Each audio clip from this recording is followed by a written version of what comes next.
नमस्कार दोस्तों, फ्यूचर निवेश चैनल में आप सभी का बहुत बहुत स्वागत है। आज के इस वीडियो में मैं आपको समझाने जा रहा हूं मैक्स लाइफ का टर्म इंश्योरेंस प्लान। दोस्तों, अगर आप term insurance plan max life की जगह किसी और भी कंपनी से लेना चाहते हैं तो भी इस वीडियो को आप डेफिनेटली अंत तक जरूर देखिए, क्योंकि इसमें मैं आपको देने जा रहा हूँ 2 ऐसे बोनस टिप्स जो कि आपको किसी भी टर्म इंश्योरेंस प्लान को लेने में बहुत ही मददगार साबित होने वाले हैं। तो दोस्तों, अगर आपको ये वीडियो पसंद आता है तो इस वीडियो पे लाइक और चैनल को सब्सक्राइब जरूर से कर दीजिएगा। ये आपके लिए तो टोटली फ्री ऑफ कॉस्ट होता है, बट इससे हमें काफ़ी ज़्यादा मोटिवेशन मिलता है। और दोस्तों, एक और गुजारिश है कि ताकि इस वीडियो का एंगेजमेंट थोड़ा और बढ़े, ज़्यादा से ज़्यादा लोगों तक ये वीडियो पहुंच सके, इसलिए कमेंट बॉक्स में जाके ओके और थैंक यू पर भी अगर आप लिख देंगे ना तो इससे हमें काफ़ी ज़्यादा मदद मिलेगी। तो दोस्तों, बिना ज़्यादा टाइम वेस्ट किए आइए शुरुआत करता हूँ प्लान से। दोस्तों, इस एग्जाम्पल में मैंने एक ऐसे व्यक्ति को चुना है जिसकी एज अभी 30 इयर्स है और उसने जो अमाउंट चुना है वो 2 करोड़ रुपए का चुना है। यानी अगर 30 से 60 इयर्स की जो आयु है, उस आयु के बीच में अगर इस व्यक्ति की किसी कारणवश डेथ हो जाती है तो उसके नॉमिनी को जो है 2 करोड़ रुपए की राशि दे दी जाएगी। दोस्तों, 2 चीजें बहुत इंपॉर्टेंट है यहाँ पे। एक तो ये कि अगर डेथ किसी भी कारणवश हुई हो, भले कोविड-19 से हुई हो, कोई नेचुरल कैलामिटी आ गई हो, फायर आ गया हो, एक्सीडेंट हो, कोई गंभीर बीमारी आ गई हो, किसी भी कारण से हुए डेथ को जो है ये कवर करता है। यानी कि जो नॉमिनी है उसको 2 करोड़ रुपए की राशि वो भी कंप्लीटली टैक्स फ्री दी जाएगी इन केस अगर व्यक्ति की डेथ होती है तो। दूसरा, क्या कवर्ड नहीं है वो भी जान लें कि अगर ये जो व्यक्ति जिसने ये प्लान लिया है उसके पहले ही वर्ष में सुसाइड करने के कारण अगर डेथ होती है तो ऐसे केस में पॉलिसी एक भी पैसा नहीं देगी। दोस्तों, नेक्स्ट हम लोग समझते हैं कि ये जो प्लान है आखिर काम किस तरह करता है। यहाँ पे मैंने एग्जाम्पल में एज 30 इयर्स के व्यक्ति को चुना है और इस एज 30 इयर्स के व्यक्ति को अगर 2 करोड़ रुपए का कवर चाहिए तो उसका एक प्रीमियम कैलकुलेशन होता है जो कि आप मैक्स लाइफ इंश्योरेंस की डायरेक्ट वेबसाइट का लिंक जो मैंने नीचे दे रखा है वहां जाके अपने लिए भी कैलकुलेट कर सकते हैं। इस एग्जाम्पल में जो अमाउंट उसका निकल कर आया है वो आया है 1633 रुपीज पर मंथ। यानी कि हर महीने ये जो व्यक्ति है 1633 रुपीज 60 इयर्स की एज तक दोस्तों देगा। यानी कि अगर उसके बीच में कहीं पे अगर इस व्यक्ति की डेथ हो जाती है, भले 31 इयर्स की एज में हो या 59 इयर्स की एज में हो, उस बीच कभी भी अगर डेथ हो जाती है तो उसकी फैमिली को जो है ये 2 करोड़ रुपए की राशि दे दी जाएगी और आगे का प्रीमियम उसे जो है देना नहीं पड़ेगा। वहीं पे अगर मान लेते हैं इस व्यक्ति का जो है 60 इयर्स का एज तक जो है कंप्लीट हो जाता है और उसकी डेथ नहीं होती है तो ऐसे केस में दोस्तों इस व्यक्ति को कोई भी अमाउंट जो है वापस नहीं मिलता। जो टोटल प्रीमियम उन्होंने दिया हुआ है वो पूरा का पूरा चला जाता है। अब इस बात से लोगों को दिक्कत होती है, लोग सोचते हैं कि यार मैं हर महीने जो है 1600 रुपीज दे रहा हूँ, कुछ तो रिटर्न मिलना चाहिए। दोस्तों, यही सोच जो है आपकी, इसी सोच का लोग जो है आपका फायदा उठा रहे हैं। दोस्तों, यहाँ पे आपको बताना चाहूंगा इसी प्लान में जो है एक रिटर्न ऑफ प्रीमियम वाला ऑप्शन भी है, जहां पे आपको 1633 की जगह हो सकता है आपसे 3000 रुपए ले रहे हो और ये जो 3000 रुपए को कहीं ना कहीं इन्वेस्ट करके दोस्तों आपने जितना भी प्रीमियम अमाउंट दिया है वो 60 साल की एज में आपको रिटर्न दे दिया जाएगा। और इस झांसे में दोस्तों कई लोग फंस जाते हैं। लोग सोचते हैं चलो अच्छा है, कम से कम 60 साल जो मैंने पैसा दिया वो तो मुझे वापस मिला। बट दोस्तों, इस झांसे में मत जाइए। आप समझिए कि आज का जो 1000 रुपए की वैल्यू है वो अगले 30 साल बाद वो नहीं रहेगी। तो इसीलिए जो है आपको इस झांसे में नहीं फंसना है। जिस तरह से आप कार का जब इंश्योरेंस कराते हैं तो आप ये नहीं सोचते ना कि इतने साल बाद मुझे इंश्योरेंस का दिया हुआ पैसा मिलेगा कि नहीं मिलेगा। आप तो बल्कि ये सोचते हैं कि चलो मेरा इंश्योरेंस का पैसा गया तो गया, भगवान करे कि मेरा कोई एक्सीडेंट ना हो। आप कभी भी रिटर्न के बारे में नहीं सोचते, है ना। इसी तरह से टर्म इंश्योरेंस को लेते वक्त ये जो मेंटेलिटी है कि कुछ ना कुछ हमें वापस मिल, जैसे कि हमारे जो अंकल लोग कहते थे कि LIC पॉलिसी ले लो बेटा, बहुत फायदा करेगा। फायदा करता है LIC पॉलिसी, बट आपको नहीं, अंकल को करता है।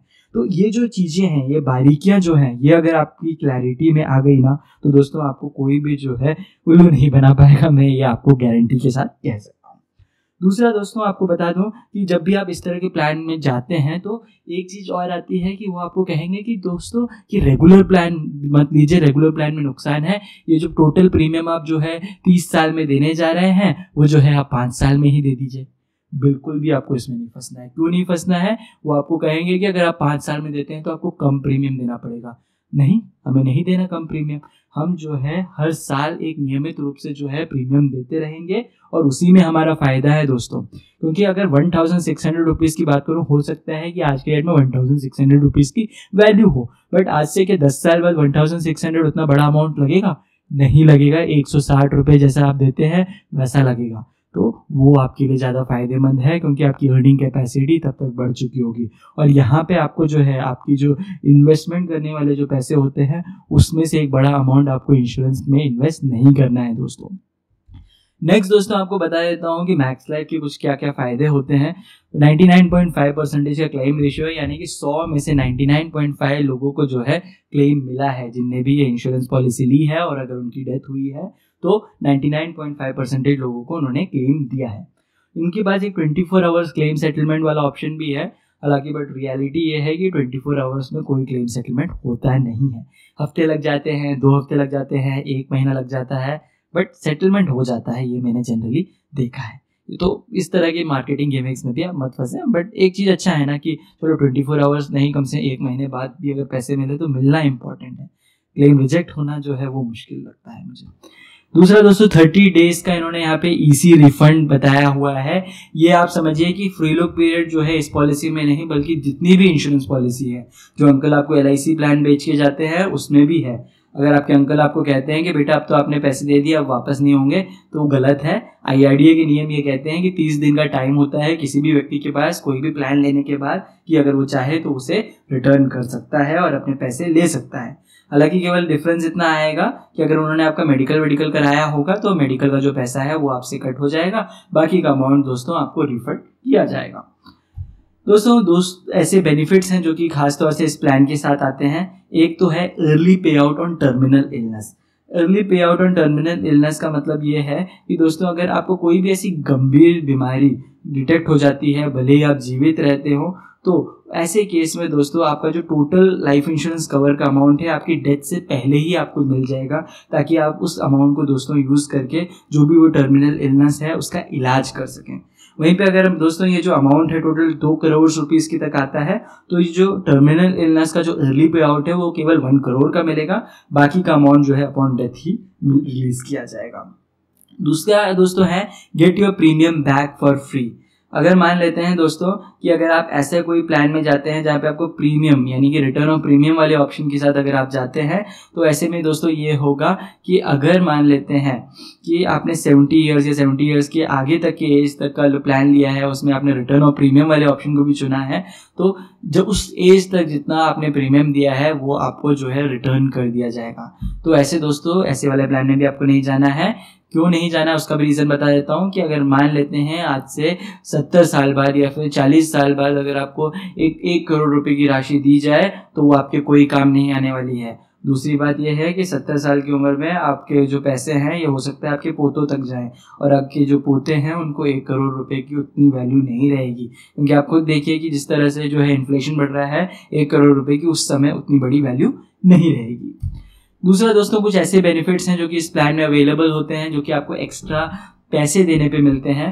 उसमें एक है एक्सीडेंटल डेथ बेनिफिट, यानी कि अगर आप 62 रुपीज़ पर मंथ के बेसिस में अगर देते हैं अलग से, तो इन केस अगर आपकी एक्सीडेंट के दौरान अगर मृत्यु होती है तो ऐसे केस में दोस्तों आपको आपका जो नॉर्मल प्रीमियम से जो मिलता है कवर, उससे अतिरिक्त 10 लाख रुपए का अतिरिक्त अमाउंट भी नॉमिनी को दे दिया जाएगा। इसके अलावा दोस्तों वेवर ऑफ प्रीमियम वाला ऑप्शन होता है। इनकेस अगर कोई गंभीर बीमारी हो जाती है या कोई डिसेबिलिटी हो जाती है, तो ऐसे केस में आप सभी जानते हैं कि हम नियमित रूप से जो है प्रीमियम नहीं भर पाते हैं।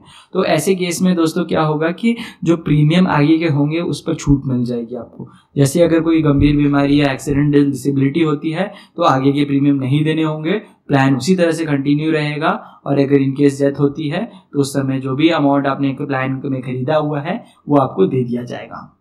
नेक्स्ट दोस्तों अगर 233 रुपीज़ पर मंथ अगर आप एक्स्ट्रा देते हैं तो आपको जो है 64 क्रिटिकल इलनेसेस भी कवर होंगे, कि इनकेस अगर इनमें से कोई भी ऐसी गंभीर बीमारी आपको डिटेक्ट होती है, तुरंत दोस्तों आपको 5 लाख रुपए की जो राशि है वो दे दी जाएगी।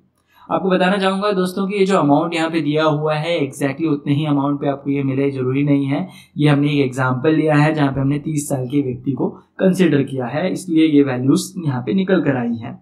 अगर आप कैलकुलेट करना चाहते हैं तो बहुत ही आसान है दोस्तों, मैक्स लाइफ की वेबसाइट पे जाइए, अपनी डिटेल्स को फिल कीजिए, गलत नंबर डालिए वरना आपको बहुत सारे कॉल आएंगे, बट कैलकुलेट कीजिए और आप पता कीजिए जो क्या क्या प्रीमियम निकल कर आ रहा है और फिर फाइनल डिसीजन पे आइए। और मैं आप लोग सबको सजेस्ट करूंगा गलती से भी जो है आप सही नंबर मत डालिए, इन सब में बहुत सारे कॉल आएंगे, बहुत आपको डिस्टर्ब करेंगे, मुझे तो बिल्कुल नहीं पसंद। अगर आपको पसंद है तो डेफिनेटली राइट नंबर डालिए। नेक्स्ट दोस्तों मैं आप लोग को 2 बोनस टिप्स जो देना चाहता हूँ वो देना चाहूँगा।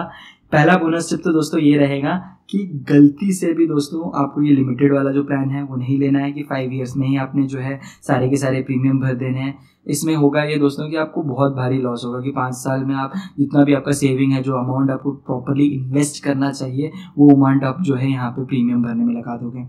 और दूसरा दोस्तों आपकी मेंटालिटी में ये क्लियर हो जाना चाहिए दोस्तों कि जो इंश्योरेंस होता है वो एक इन्वेस्टमेंट नहीं होता। इंश्योरेंस अलग होता है, इन्वेस्टमेंट अलग होता है। इन्वेस्टमेंट यानी कि आप अपने पैसों को बढ़ा रहे हैं, वहीं पे मैं ये जरूर जानता हूँ कि आपको सेक्शन 80C का फ़ायदा मिलता है टैक्स बेनिफिट का, बट ये जो है इंश्योरेंस है, इसको इन्वेस्टमेंट से कंपेयर मत कीजिए, कोई भी रिटर्न की उम्मीद मत कीजिए। मैं तो ये कहूँगा कि कम से कम अमाउंट में अगर आपको एक बड़ा कवर मिल जाता है तो वो ज़्यादा बेहतर है, जिससे कि क्या होगा कि आपका जो बचा हुआ पैसा है वो आप प्रॉपर जगह इन्वेस्ट करोगे जहाँ पे आपको अच्छे रिटर्न्स मिले। दूसरा दोस्तों आपको कहना चाहूँगा कि कई बार हम लोग को डाउट रहता है कि हमें कौन से एज तक की हमें कवर लेना चाहिए, कि कई लोग सोचते हैं कि मेरे को 70 ईयर्स तक का कवर चाहिए, कोई लोग कहते हैं कि 99 ईयर्स तक का अगर कवर मिल रहा है तो सबसे बढ़िया है। दोस्तों इस झांसे में मत जाइए। जैसे मैंने आपको पहले बताया था, वैल्यू ऑफ मनी को समझिए कि 1 करोड़ रुपए की वैल्यू जो आज है, आज से 15 साल बाद नहीं है। तो डेफिनेट सी बात है कि आप जब 99 ईयर्स के होंगे तो उस समय तो 1 करोड़ की कोई भी वैल्यू नहीं रह जाएगी। तो ऐसे केस में इतना साल तक आपको प्रीमियम देना क्या सही लगता है? मुझे जरूर बताइए अपने कमेंट बॉक्स में, इस बारे में आपकी क्या राय है, मैं डेफिनेटली सुनना चाहूँगा। दोस्तों इसके अलावा मैं आपको और कोई अन्य टिप्स अगर आप चाहते हैं मेरी तरफ से तो आप मुझे कमेंट बॉक्स में पूछ सकते हैं। अगर और कोई प्लान है जो कि आप चाहते हैं कि मैं अपनी राय दूं, आप जान चुके होंगे अब तक कि मैं अनफिल्टर्ड होके जो है राय देता हूं। मैं ये स्पॉन्सर्ड वीडियो नहीं बनाता जहाँ पे मैं हमेशा अच्छे बातें बताऊँ एक प्लान की, और शायद यही एक बात है जो कि सबको पसंद आई है और यही कारण है कि लोग इस चैनल को सब्सक्राइब करते हैं। अगर आपको भी ये बात पसंद आई हो दोस्तों तो इस वीडियो पे डेफिनेटली लाइक कीजिए, चैनल पे सब्सक्राइब कीजिए और कमेंट बॉक्स में अगर आपको लगता है ये अच्छी बात है तो अच्छी बात है लिखिए, नहीं तो केवल ओके और थैंक्स पर भी लिख देंगे ना दोस्तों, काफ़ी रहेगा। मिलता हूँ आपसे अगले वीडियो में, तब तक के लिए जय हिंद, जय भारत।